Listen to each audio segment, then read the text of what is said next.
Margo's Got Money Troubles by Rufi Thorpe. Margo, a 19-year-old waitress with a vibrant Kermit the Frog tattoo on her hip, navigates the complexities of an unplanned pregnancy.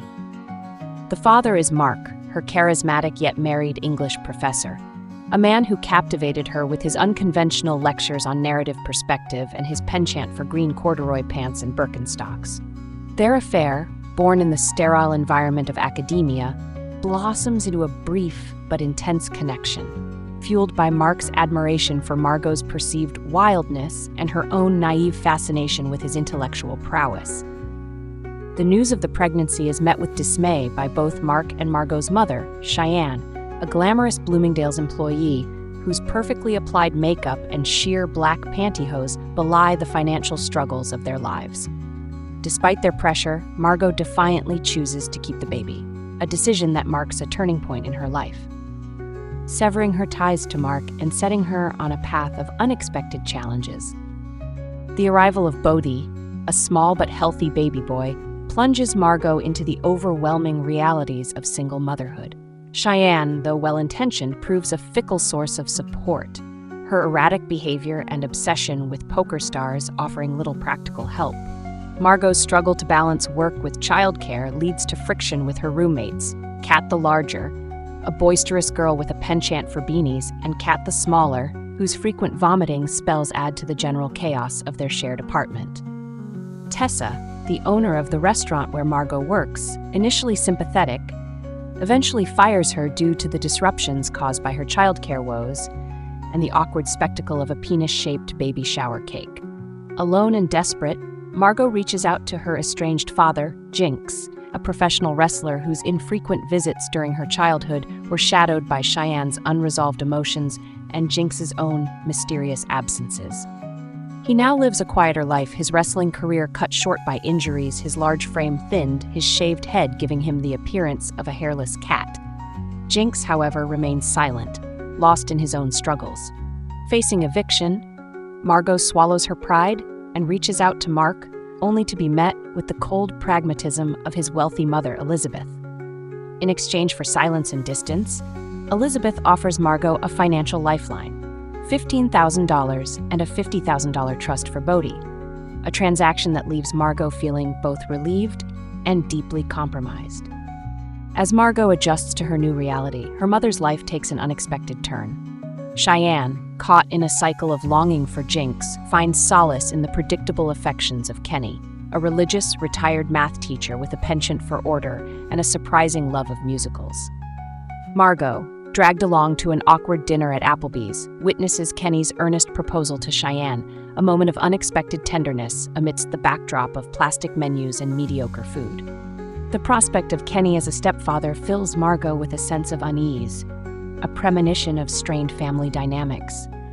Jinx unexpectedly reappears in Margo's life, his silence explained by a stint in rehab for heroin addiction and a complicated affair with a woman named Viper.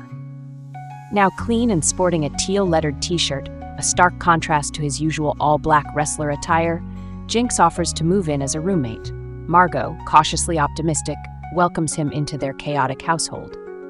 Seeking financial stability, Margo finds inspiration in the unlikely success of Arabella, a pink-haired OnlyFans creator whose passion for video games and unapologetic persona has garnered a devoted following. Emulating Arabella's entrepreneurial spirit, Margo creates her own OnlyFans account, Hungry Ghost, finding fulfillment in writing personalized dick ratings for her subscribers, comparing their penises to Pokemon with a wit and creativity that sets her apart. Jinx, initially horrified by Margo's online venture, undergoes a transformation of his own. Recognizing the parallels between the performative nature of wrestling and the world of online content creation, he embraces Margo's choice, offering his expertise in persona development and building heat. He encourages Margo to find buddies for cross-promotion, leading to a collaboration with two other OnlyFans creators, Casey Wangmangler99, a fierce, diminutive woman with a penchant for hentai faces, and Rose, Succulent Rose, a sweet, platinum blonde physics dropout with improbably large breasts. Their first attempts at collaborative TikToks, while creative, failed to gain traction. A breakthrough comes with an unexpected video featuring Margo planting a light bulb and a surprise appearance by Bruno Mars, which goes baby viral, giving them a taste of internet fame. Margo's newfound success is short-lived. Becca, her former best friend from high school, now attending NYU and struggling with her own disappointments, doxes Margo, exposing her OnlyFans account to her friends and family. The revelation causes a rift with Cheyenne, who, influenced by Kenny's moral judgments, accuses Margo of ruining her life. Simultaneously, Jinx suffers a back injury that triggers a relapse into opioid use, a secret he tries to hide from Margo. The discovery of needles in her bathroom and Jinx's disoriented behavior forces Margo to confront the complexities of addiction and the fragility of recovery. Overwhelmed and feeling increasingly isolated, Margo questions her own choices and her ability to provide a stable environment for Bodhi. Amidst the turmoil, Margo continues her online correspondence with JB, a wealthy, introspective fan who pays her for personalized written portraits of her life. Margo, maintaining the facade of a fictionalized persona, reveals glimpses of her true self through carefully crafted narratives. JB, increasingly captivated by their connection, expresses confusion and growing emotional attachment. His discovery of Margo's true identity leads to a confrontation, forcing Margo to acknowledge the blurring lines between her online persona and her real life. JB, hurt by her deception but still drawn to her, impulsively flies to California, seeking a resolution to their complicated connection. Their first date, planned for a fancy restaurant, is derailed when Margo sprains her ankle falling down the stairs at her apartment.